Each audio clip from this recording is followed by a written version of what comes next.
அப்போஸ்தலனாகிய பவுல் பிலிப்பியருக்கு எழுதின நிருபத்துல 1ஆம் அதிகாரம். அப்போஸ்தலனாகிய பவுல் பிலிப்பியருக்கு எழுதின நிருபம் 1ஆம் அதிகாரம் 21ஆம் வசனத்திலிருந்து 26ஆம் வசனம் வரைக்கும் நாம் வாசிக்கலாம். கிறிஸ்து எனக்கு ஜீவன், சாவு எனக்கு ஆதாயம். ஆகிலும் சரீரத்தில் பிழைத்திருக்கிறதுனாலே என் கிரியைக்கு பலனுண்டாய் இருப்பதால் நான் தெரிந்து கொள்ள வேண்டியது இன்னதென்று அறியேன். ஏனெனில் இவ்விரட்டினாலும் நான் நிறுத்தப்படுகிறேன். ஏகத்தை விட்டு பிரிந்து கிறிஸ்துவுடனே கூட இருக்க எனக்கு ஆசை உண்டு. அது அதிக நன்மையாயிருக்கும். அப்படி இருந்தும் நான் சரீரத்தில் தரித்திருப்பது உங்களுக்கு அதிக அவசியம். இந்த நிச்சயத்தை கொண்டிருந்து நான் மறுபடியும் உங்களுக்கு வருகிறதுனால் என்னை குறித்து உங்களுடைய மகிழ்ச்சி கிறிஸ்து இயேசுவுக்குள் பெருகும்படிக்கு உங்கள் விசுவாசத்தின் வர்த்தனைக்காகவும் சந்தோஷத்திற்காகவும் நான் பிழைத்து உங்கள் அனைவரோடு கூட இருப்பேன் என்று அறிந்திருக்கிறேன். அப்போஸ்தலனாகிய பவுல் பிலிப்பியருக்கு எழுதின நிருபத்தை தான் நம்ம தொடர்ந்து தியானித்து வருகிறோம். இந்த நிருபத்தின் அடிப்படையில கிறிஸ்தவ வாழ்வியலை நாம கற்றுக்கொண்டிருக்கிறோம். கிறிஸ்தவ வாழ்வியலை நாம கற்றுக்கொண்டிருக்கிறோம்.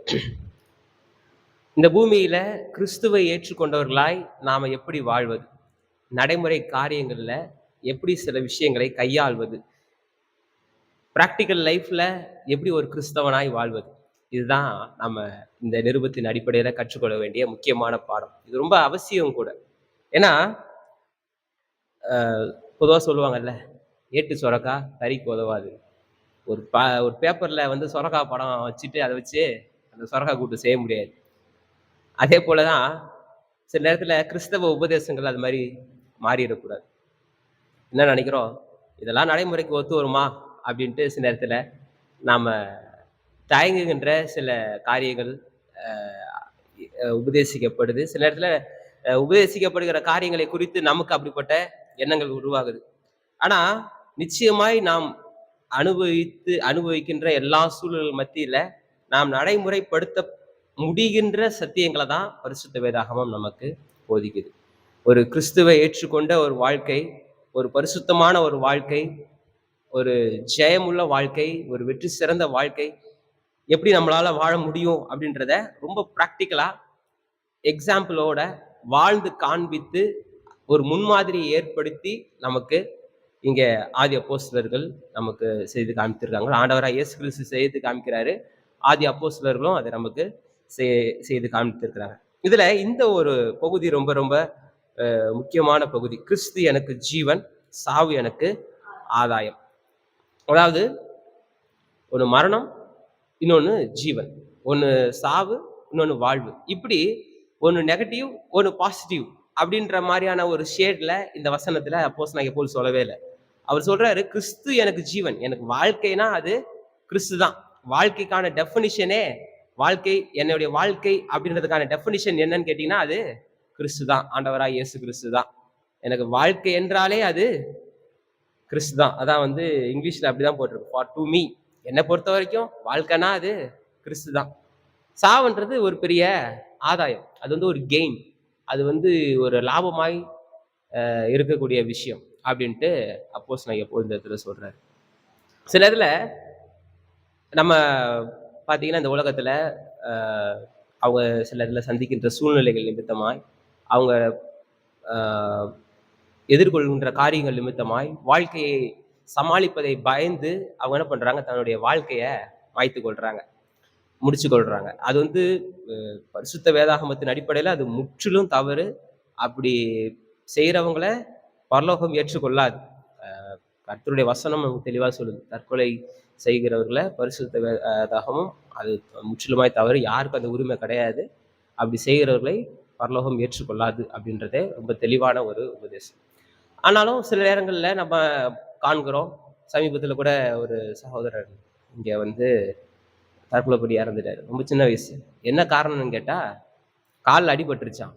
அவருக்கு சுகர் கொஞ்சம் இருந்திருக்கு. ஒருவேளை நமக்கு இந்த காலில் அடிபட்டது டெவலப் ஆகி ரொம்ப கால் எடுத்துருவாங்களோ இந்த சமுதாயத்தில், நம்ம வந்து ஒரு ஏன்னா ஆள் நல்லா ஒரு இதாக இருப்பார், ஒரு கம்பீரமாக இருப்பார். நம்மளை எல்லாரும் வந்து ஒரு கேவலமா நினைச்சிருவாங்களோன்னு பயந்து தன்னுடைய வாழ்க்கைய முடிச்சுக்கிட்டாரு. அப்ப அப்ப வாழ்க்கையில சில நேரங்கள்ல பயங்கள் வந்து சூழ்நிலைகள இப்படி அ தன்னுடைய ஜீவனை முடித்துக் கொள்ளும் அளவுக்கு அவங்க முடிவெடுக்கிறதற்கு உந்தி தள்ளுது.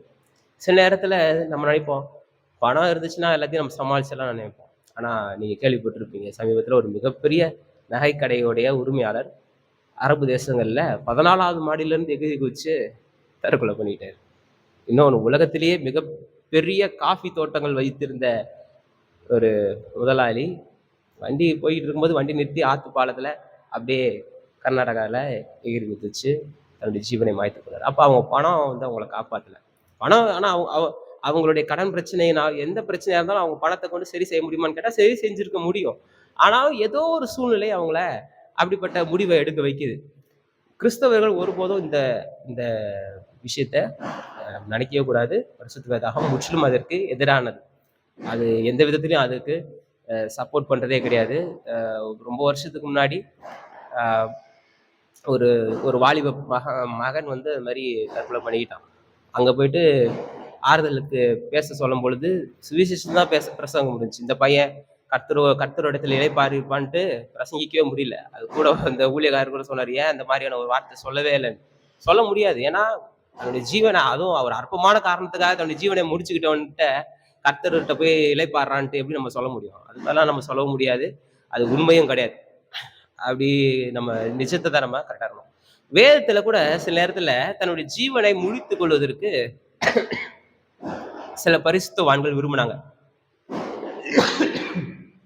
குறிப்பா பாத்தீங்கன்னா 1 ராஜாக்களின் புஸ்தகம் 19ஆம் அதிகாரம் 4ஆம் வசனத்துல எலியா தீர்க்கதரிசி சொல்றாரு, தான் சாக வேண்டும் என்று கோரி, போதும் கர்த்தாவே, என் ஆத்மாவை எடுத்துக்கொள்ளும், நான் என் பிதாக்களை பார்க்கிலும் நல்லவன் அல்ல என்று சொல்லி அப்படின்ட்டு அந்த வசனம், அடுத்த வசனம் தொடரும். அப்ப எலியா தீர்க்கதரிசி சொல்றாரு, போதும் ஆண்டவரே, எனக்கு வாழ்க்கையே போதும். இது நமக்கு நிறைய பேருக்கு பிடிச்ச வசனம். கிறிஸ்தவங்களுக்கு ரொம்ப பிடிச்சமான ஒரு வசனம். இந்த வசனத்தை தெரிஞ்சவங்க கொஞ்சம் ஏதாவது பிரச்சனை வரட்டுமே, உடனே போதும் ஆண்டவரே அப்படின்ட்டு அதுக்கு ஒரு சப்ப கட்டு வர சொல்லுவாங்க. எலியாவே சொல்லிட்டாரு, நம்ம சொல்லக்கூடாதா? எலியா தீர்க்கதரிசியே இவ்வளவு பெரிய வல்லமையான தீர்க்கதரிசி, அவரே சொல்றாரு, போதும் கர்த்தாவே, என்னை எடுத்துக்கொள்ளும் அப்படின்ட்டு சொல்றாரு. அப்ப நானும் சொல்றேன் அப்படின்ட்டு. நான் கேட்கிறேன், எலியா தீர்க்கதரிசி அதுக்கு முன்னாடி செஞ்சதை நம்ம செஞ்சிருக்கிறோமா? எலியா தீர்க்கதரிசி செய்த கர்த்தருக்காய் அவர் வைராக்கியமா எழும்பின மாதிரி நம்மளால வாழ முடிஞ்சிச்சா? அப்படி வாழ்ந்துட்டு வேணா சொல்லலாம், போதான்னு ஏதாவது ஒரு சூழ்நிலையில சொல்றதான் சொல்லிக்கோங்க. ஆனா அவரை போல வாழ்றதுக்கு எந்த விதமான முயற்சி எடுக்கிறது கிடையாது. ஆனா அவர் சொன்ன அந்த வார்த்தையை மட்டும் பிடிச்சு வச்சுக்கிட்டு சொல்றாரு. அதுக்கு நிறைய காரணங்கள் இருக்கு. ஏன்னா அவர் வந்து கிட்டத்தட்ட 430 பேரை காலி பண்ணிட்டு வந்துட்டாரு, பாகல் தீர்க்கதரிசிகளை. இப்ப இவர் எங்க இருக்காங்கன்ட்டு தேடிக்கிட்டு இருக்காங்க. இவர் எங்க இருக்காங்கன்னு கேட்டு கேட்டு நிறைய கர்த்தருடைய பிள்ளைகளை கொல்றதை இவர் கேள்வி போறாரு. அதுக்காக தான் இவர் போதுன்றாரு. இது வரலாற்று ரீதியா சில சம்பவங்கள் வாசிக்கும் போது தனக்காக அநேகர் மறிக்கிறாங்க. அதை பார்த்து இவருக்கு கொஞ்சம் கொஞ்சம் கஷ்டமாயிருது. போதாண்டவரே, என்னால இதுக்கு சாகணும், அதை என்னை எடுத்துக்கோங்க அப்படின்ற மாதிரி சொல்றாரு. அப்புறம் தான் சொல்றாரு, ஆண்டவரே இங்க பாரு, பாகாலுக்கு முழங்கால் படிடாத 7000 பேர் இருக்கான் அங்க, நீ என்ன நினைச்சிட்டு இருக்க? நீ அதெல்லாம் இல்லை, நீ கிளம்பி போ, நீ பயப்படாத அப்படின்றாரு. அதெல்லாம் அப்புறம் விஷயம். அப்ப தன்னுடைய ஜீவனை மாய்த்து கொள்வதற்கு கிறிஸ்தவம் அனுமதிக்கிறது கிடையாது. சில நேரத்துல சில பரிசுத்தவான்கள் தன்னுடைய வாழ்க்கையில எதிர்கொள்கிற சூழ்நிலை நிமித்தமாய் போதும் அப்படின்ற ஒரு சலிப்பு வந்துருது. வாழ்க்கையை குறித்ததான ஒரு சலிப்பு வந்துருது. ஆனா இங்க அப்போஸ்தலனாகிய பவுல் பாத்தீங்கன்னா, தன்னுடைய வாழ்க்கையை சலிச்சு சாவு எனக்கு ஆதாயம், அதை நான் விரும்புறேன் அப்படின்னு சொல்ல. இங்க அவர் ரொம்ப தெளிவா சொல்றாரு. வாழ்க்கைக்கான டெஃபினிஷனை கொடுக்குறாரு, நித்திய வாழ்க்கைக்கான டெஃபினிஷனையும் கொடுக்குறாரு. மரணம்ன்றது ஒரு பெரிய பயமுறுத்தும் காரியமோ, இல்ல அது ஒரு மோசமான ஒரு நிகழ்வோ, அதெல்லாம் கிடையாது. அது ஒரு நித்திய காரியம். அது மாத்திரமல்ல, இம்மையில இருக்கிறத விட ஒரு மேலான நிலையில இருக்க போறோம். அந்த உறுதி இருக்கு நமக்கு. அந்த உறுதி நிச்சயம் இருக்கு. அந்த வாக்குத்தத்தம் இருக்கு. கர்த்தர் அதை உறுதிப்படுத்தி இருக்கிறாரு. ஆண்டவராய் இயேசு கிறிஸ்து உயிரோடு எழும்பினது நமக்கு அந்த உறுதியை ஏற்படுத்தி இருக்கு. கிறிஸ்து உயிர் தெழாவிட்டா நமக்கு உறுதி இல்லை. ஆனா கிறிஸ்து உயிரோடு எழுது இன்னைக்கு பிதாவின் வலது பரிசத்துல உட்கார்ந்து நம்மையும் உட்கார செய்கிறாருன்னு வசனம் சொல்லும் பொழுது, மரணத்திற்கு அப்புறம் நமக்கு ஒரு நித்திய வாழ்வுன்றது இருக்கு. அந்த வாழ்வு ஒரு மகிமையான வாழ்வு. கர்த்தரோடு கூட இருக்க போகிறோம். எந்த விதமான பொல்லாத வேதனைகளோ பொல்லாங்கான் இல்லாத ஒரு சூழ்நிலையில நம்ம வாழ போறோம்ன்றதே ஒரு பெரிய சந்தோஷமான வாழ்வு. அதான் ஊழியத்துல வரும்போது சொல்லுவோம். இடத்துல சில பேர் சொல்லுவாங்க, ஊழியத்துக்குலாம் போகும்போது, கொலை பண்ணிருவேன். தயவு செய்து அதை செய்யுங்க. எங்களுக்கு செய்யற மிகப்பெரிய நன்மை அதுதான். உங்களுக்கு நான் அவனுக்கு ஒரு மாதிரி ஆயிரும். என்னன்னா இவன் இதுக்கே பயப்பட மாட்டாங்க, இவங்கள்ட்ட போய் என்னத்த சொல்றதுன்ட்டு விட்டுட்டு போயிடுவாங்க. இங்க வந்தீங்கன்னா அவ்வளவுதான் அப்படின்வாங்க. முதல்ல நீங்க அதை செய்யுங்க. நீங்க எங்களுக்கு வாழ்க்கையில செய்யற பெரிய உதவி. இந்த பூமியில இருக்கிற வரைக்கும் பெரிய துன்பம். இந்த மாதிரி ஒரு விஷயத்துல நாங்க செத்தோம்னா டைரக்டா கடவுள்கிட்ட போவோம். சரியா? அதனால ஆனா உங்களை ஆசீர்வதிச்சு தான் போவோம். கவலைப்படாதீங்க. இது மாதிரிலாம் சொன்ன உடனே அவன் விட்டுடுவான். எல்லாத்தையும் விட்டுட்டு அடுத்த முறை வரும்போது கூட சில இடத்துல வந்துருவான். அது மாதிரி மரணத்தை குறிச்சுதானே ஒரு பயந்து வாழ்க்கையை குறிச்சுதானே ஒரு பயத்தை எதிர்கொண்டு, ஏன்னா அவரு அப்படி பேசுறதுக்கான எல்லா சூழ்நிலையும் இருக்கு. ஏன்னா கர்த்தருக்காய் வைராக்கியமா எழும்பி அநேக பட்டணங்களை சுவிசேஷம் அறிவிச்சு அநேக காரியங்கள் எல்லாவற்றையும் கர்த்தருக்காய் செய்து இன்னைக்கு பாடம் அனுப்பிச்சுட்டு உட்கார்ந்துட்டு இருக்கிறாரு. போதாண்டவரே, எனக்கு போதும், நான் வந்து உம்மோடு இருக்க விரும்புறேன் அப்படின்னு அவர் சொல்லி இருக்கிறது நியாயம்தான். அதுல எந்த விதமான இது தப்பு கிடையாது. ஆனாலும் அவர் அப்படி சொல்லல. அவர் சொல்றாரு, வாழ்க்கை குறித்ததான டெபினிஷன் சொல்றாரு. ரெண்டாவது நித்திய வாழ்க்கைக்கான டெபினிஷன் சொல்றாரு. நம்ம போன முறை கூட சொன்ன பார்த்தீங்களா, வாழ்க்கைக்கான டெபினிஷனே பார்த்தீங்கன்னா, வாழ்க்கைனா என்ன? பர்பஸ் ஆஃப் லைஃப், வாழ்க்கை நோக்கம் கிறிஸ்து.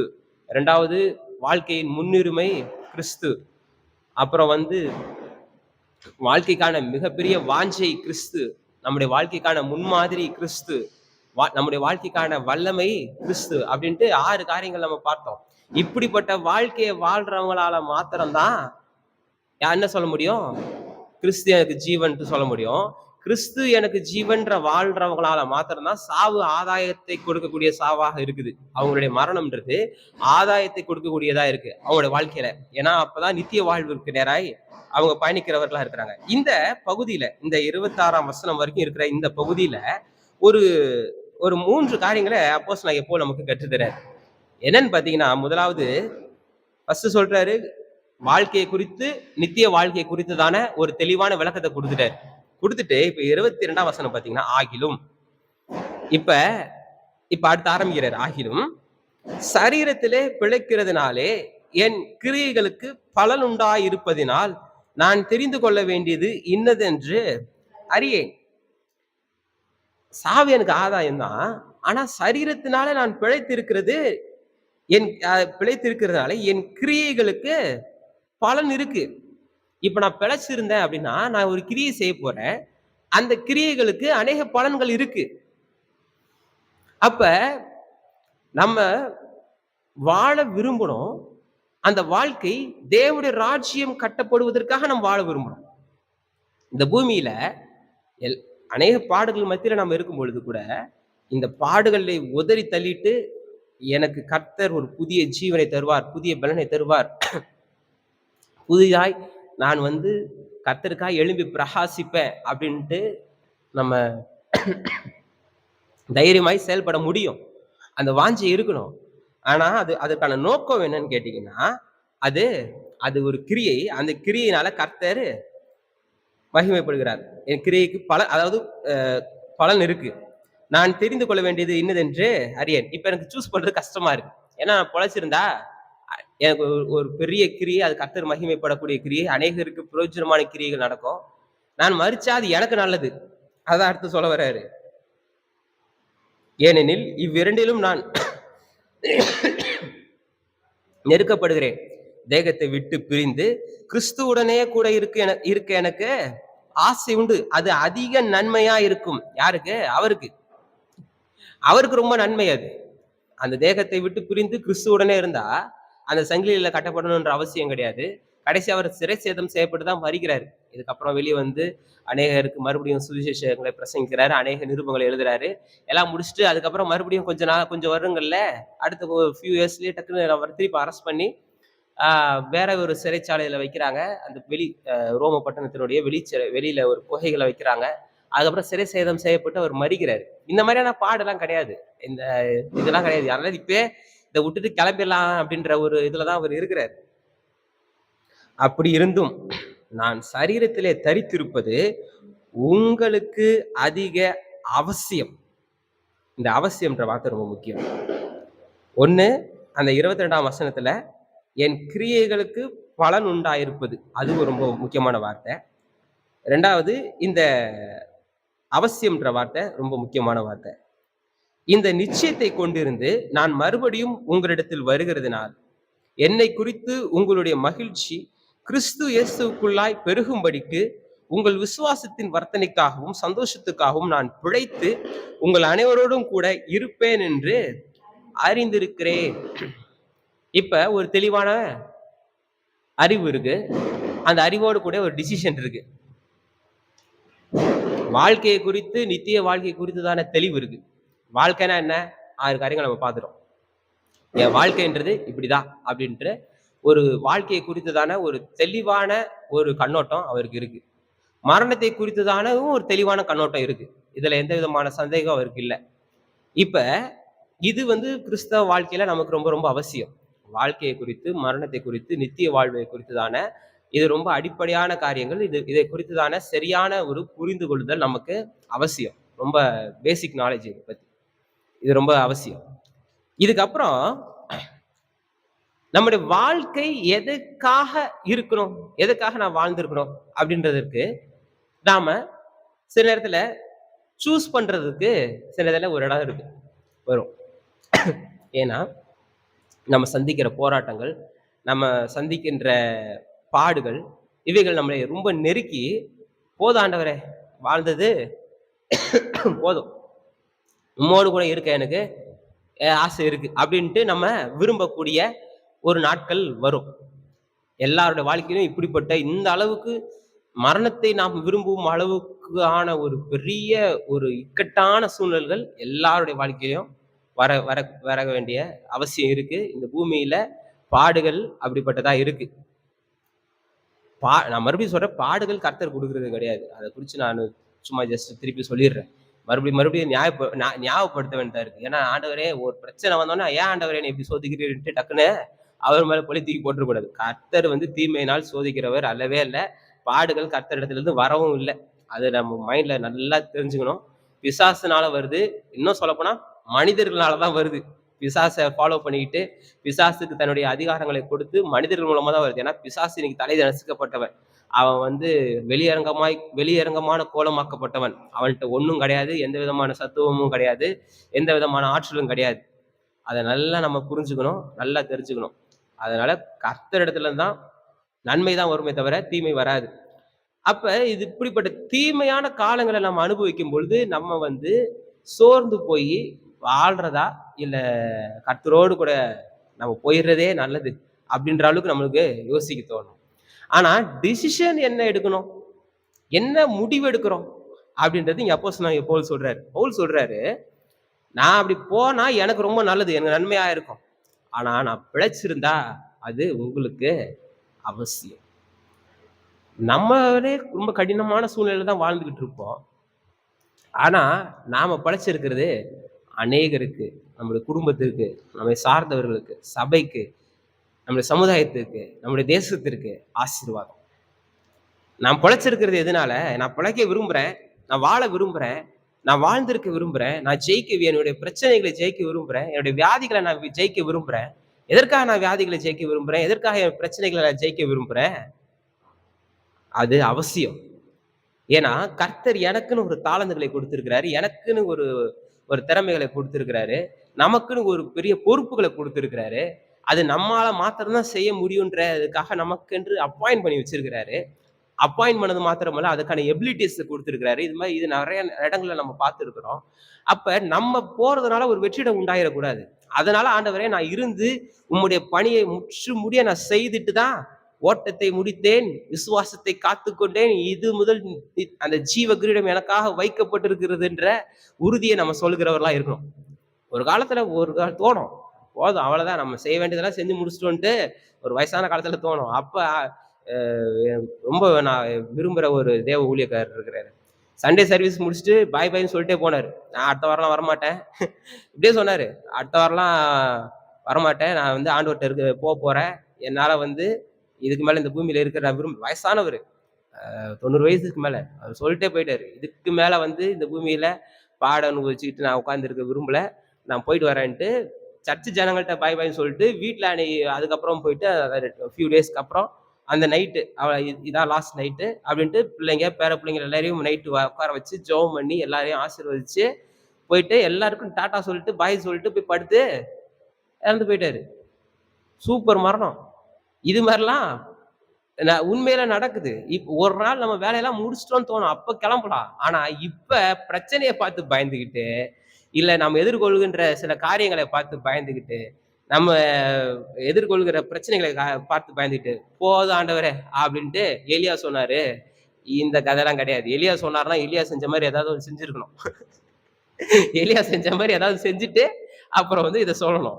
அது எலியா செஞ்சது மாரி ஒரு சின்ன துரும்ப கூட அசைஞ்சது செய்யாம, "போதும் ஆண்டவரே" அப்படின்ட்டு அந்த வசனத்தெல்லாம் மறுபடியும் மறுபடியும் சொல்லிட்டு இருக்கக்கூடாது. அப்ப வாழ்க்கையை வாழணும் அப்படின்ற நோக்கம் இருக்கணும். அந்த ஆசை இருக்கணும். அது அநேகருக்கு பிரயோஜனம் உள்ள விதத்துல இருக்கும் அப்படின்றத நீங்க அறிந்திருக்கணும். அது ரொம்ப ரொம்ப அவசியம். நாம வாழ்கின்ற வாழ்க்கை அநேகருக்கு பிரயோஜனம் உள்ளதா இருக்குது. அநேகருக்கு தேவையா இருக்கு. அதான் சொல்றாருல்ல, நான் வாழ்ன்றது உங்களுக்கு அவசியம். என்னாலதான் இது முடியும். நான் தான் அப்படி சொல்ல வரல. கர்த்தர் எனக்குன்னு ஒரு திறமை, எனக்குன்னு சில வேலைகளை பொறுப்புகளை வச்சிருக்கிறாரு.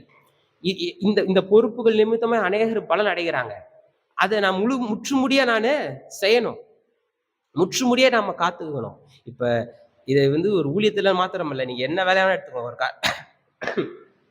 ஒரு மளிகை கடை வச்சிருக்கவங்க, இல்ல ஒரு மருத்துவரா இருங்க, இல்ல வந்து ஒரு வக்கீலா இருங்க, ஒரு டாக்டரா இருங்க, ஒரு டீச்சரா இருங்க, யாரா வேணா இருந்துட்டு போங்க. உங்களுடைய இடம்ன்றது ரொம்ப முக்கியமான இடம். குடும்பத்திற்கும் சமுதாயத்திற்கும் எல்லா இடத்துக்கும் தேசத்திற்குமே நான் சொல்வேன். உங்களுடைய பங்குன்றது ஒரு பார்ட் இருக்கு. நீங்க இந்த சமுதாயத்துக்கு இம்பாக்ட கிரியேட் பண்ண வேண்டியது இருக்கு. ஒரு இடம் இருக்கு, ஒரு வேலை இருக்கு. அது அது அந்த ஃபோக்கஸ் இருக்கணும். எனக்குன்னு ஒரு பெரிய பணி இருக்குன்ற ஒரு வாஞ்சை இருக்கணும். அப்படி வாஞ்சை இருக்கும்போது தான் வாழ்க்கைய வாழ வேண்டிய ஒரு அவசியம் இருக்குன்றது தெரியும். நான் வாழ்ந்துதான் ஆகணுன்ற அவசியம் இருந்துச்சுன்னா என்ன பண்ணிருவோம்? அதுக்கான முயற்சிகள வாழ்க்கை தேவையா வாழ தேவையான காரியங்கள பார்த்துக்கிட்டு இருப்போம். இல்லன்னா வழி 1000 வழி இருக்கும். அத விட்டுட்டு எது நமக்கு பிரச்சனை குடுக்குதோ, எது நமக்கு போராட்டம் குடுக்குதோ, அதையே யோசிச்சுக்கிட்டு, அதையே மனசுல பெருசா வச்சுக்கிட்டு, போதும், வாழ்க்கையே போதும் அப்டின்ட்டு நம்ம நெனச்சிட்டு இருக்கக்கூடாது. அதனால சரியான விதங்கள்ல நம்ம இந்த இந்த விஷயங்களை கையாள வேண்டியது அவசியம். நான் சொன்ன மாரி முதலே பிரச்சனைகள்ன்றது ஆண்டவர்ட்டருந்து வர்றதே கிடையாது. அது வந்து எப்போதுமே அப்படி நம்ம நினைக்கவும் கூடாது. சில நேரத்துல சில பேர் சொல்லுவாங்க, யோபுடைய வாழ்க்கையில ஆண்டவர் தானே அனுமதிச்சாரு அப்படின்ட்டு.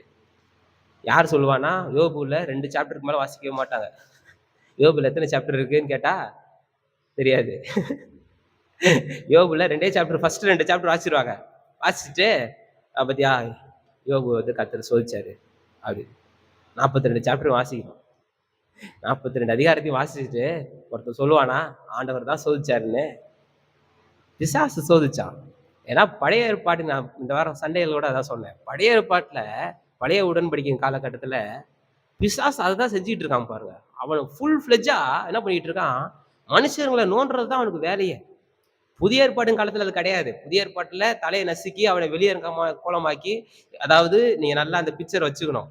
ஒரு ரொம்ப தொல்லை கொடுத்துட்டு இருந்தான் ஒரு ராஜா ஒரு மக்களுக்கு. அந்த மக்களுக்கு அந்த ராஜா வந்து அவங்க ஒரு விவசாயம் பண்ணா பிடிங்கிட்டு போயிடுவான். அவங்க ஒரு வாழ்க்கையில ஒன்றும் பண்ண முடியாது. குழந்தைகளை தூக்கிட்டு போயிடுவான், பெண்களை தூக்கிட்டு போயிடுவான். இது மாதிரி ரொம்ப தொல்லை கொடுத்துட்டு இருந்தான் வச்சுங்களேன். நமக்குன்னு ஒரு ராஜா எழும்பி போயிட்டு அவனை அடிச்சு, அவன் கண்ணை புடுங்கி, அவன் கைகளை உடைச்சு, கட்டவரெல்லாம் வெட்டி, அவனை நிர்வாண கோலமாக்கி அப்படியே நம்மகிட்ட வந்து விடுறாரு. இந்த பார், இவன் தான் உன்னைய இவ்வளவு நாள் துன்பப்படுத்திட்டு இருந்தான். இவன்ட்ட ஒண்ணுமே கிடையாது. இப்ப அடிச்சு நீ உன் ஆசை தீர அவனை அடிச்சுக்கோ அப்படின்ட்டு. ஏன்னா இவ்வளவு நாள் உன்னைய இது பண்ணிட்டு இருந்தான், டார்ச்சர் கொடுத்துட்டு இருந்தான். இப்ப நீ அவனை என்ன வேணா பண்ணிக்கோன்ட்டு விட்டுட்டு போயிடுறாரு. ஒரு நாள் போட்டு தள்ள போறாரு, ஒரு நாள் செய்யதான் போறாரு. ஆனா அது வரைக்கும் மனுஷன் கையில அவனுக்கு கொடுத்துட்டு போயிட்டாரு.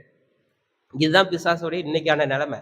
அதை நல்லா புரிஞ்சுக்கும். ஆனா அவன் எப்படிப்பட்டவனா இருந்தான் பாருங்க. யோபோட வாழ்க்கையில பாத்தீங்கன்னா, அவன் சில பழைய ஏற்பாட்டுல சில ஹிண்ட்ஸ் இருக்கு. அவன் பிசாசு எப்படி செயல்படுறான்ற ஹிண்ட்ஸ் இருக்கு.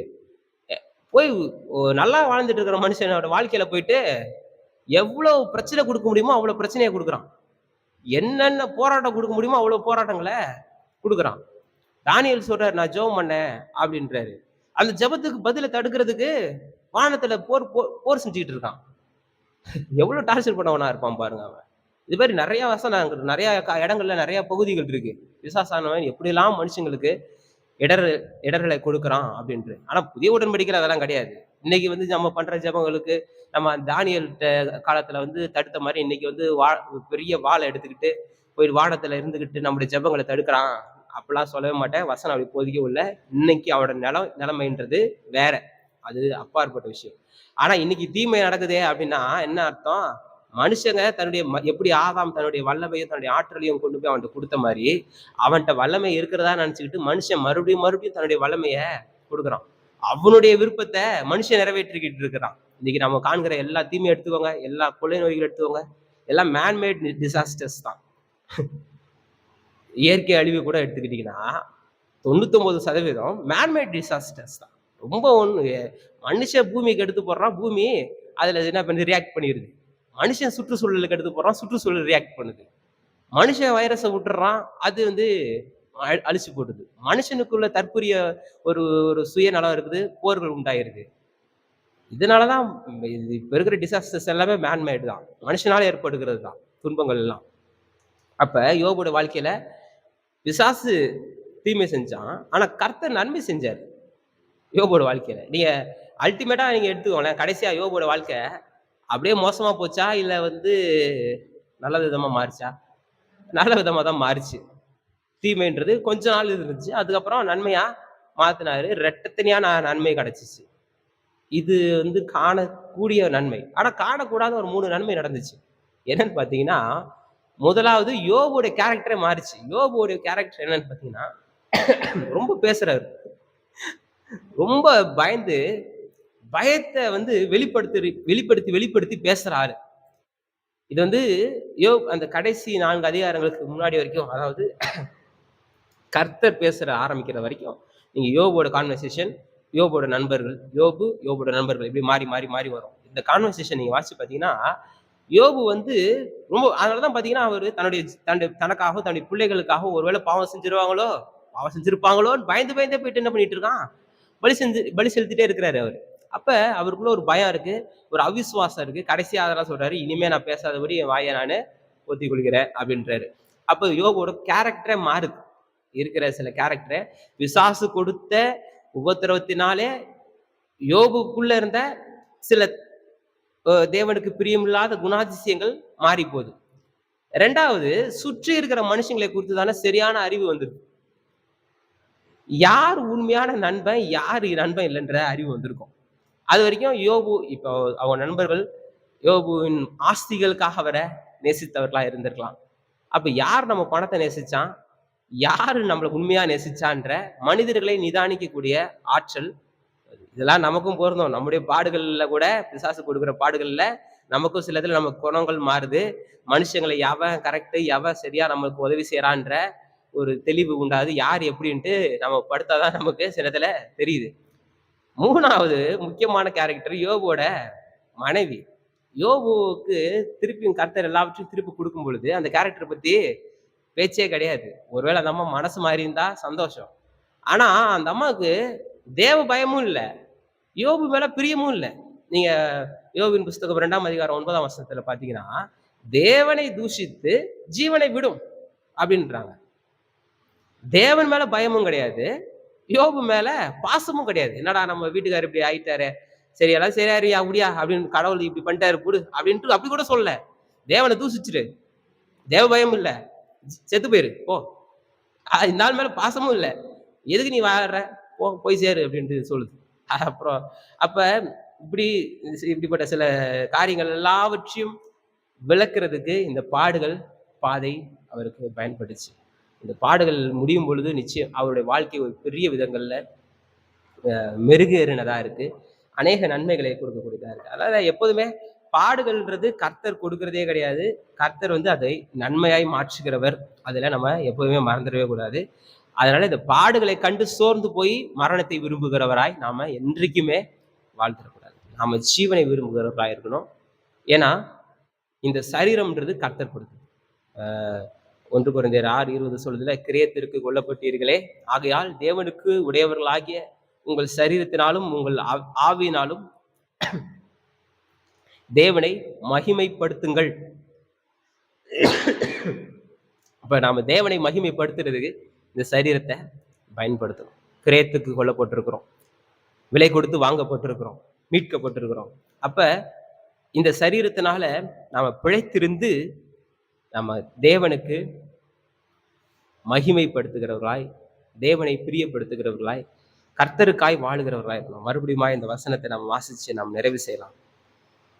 21ஆம் வசனத்திலிருந்து, கிறிஸ்து எனக்கு ஜீவன், சாவு எனக்கு ஆதாயம் ஆகிலும். இப்ப வாழ்க்கை குறித்ததான, நித்திய வாழ்க்கை குறித்ததான சரியான ஒரு புரிந்து கொள்ளுதல் தேவைப்பட்டு இருக்குது. இப்ப சொல்றாரு, ஆகிலும் சரீரத்திலே பிழைக்கிறதுனாலே என் கிரியைகளுக்கு பலன் உண்டாயிருப்பதனால் நான் தெரிந்து கொள்ள வேண்டியது இன்னதென்று அறியேன். இப்ப சரீரத்துல நான் பிழைச்சிருந்தா அதுக்கு நிறைய பலன் இருக்கு. இப்ப நாம பிழைச்சிருக்கிறதுனால பெரிய பலன் இருக்கு, பெரிய பிரயோஜனம் இருக்கு, பெரிய நன்மைகள் இருக்கு. செய்த காரியங்கள் போதாது, இன்னும் அநேக காரியங்கள் இருக்கு. அப்ப அப்படி இருக்கிறதுனால நான் தெரிந்து கொள்ள வேண்டியது இன்னதென்று அறியேன். ஏனெனில் இவ்விரண்டிலும் நான் நெருக்கப்படுகிறேன். தேகத்தை விட்டு பிரிந்து கிறிஸ்துவுடனே கூட எனக்கு ஆசை உண்டு. அது அதிக நன்மையா இருக்கும். அப்படி இருந்தும் நான் சரீரத்தில் தரித்திருப்பது உங்களுக்கு அதிக அவசியம். அப்ப மற்றவர்களுக்கு பிரயோஜனம். நம்ம வாழ்கின்ற வாழ்க்கைன்றது மற்றவர்களுக்கு அவசியம், மற்றவர்களுக்கு பிரயோஜனம். அந்த அறிவுன்றது நமக்கு எப்போதுமே இருக்கணும்.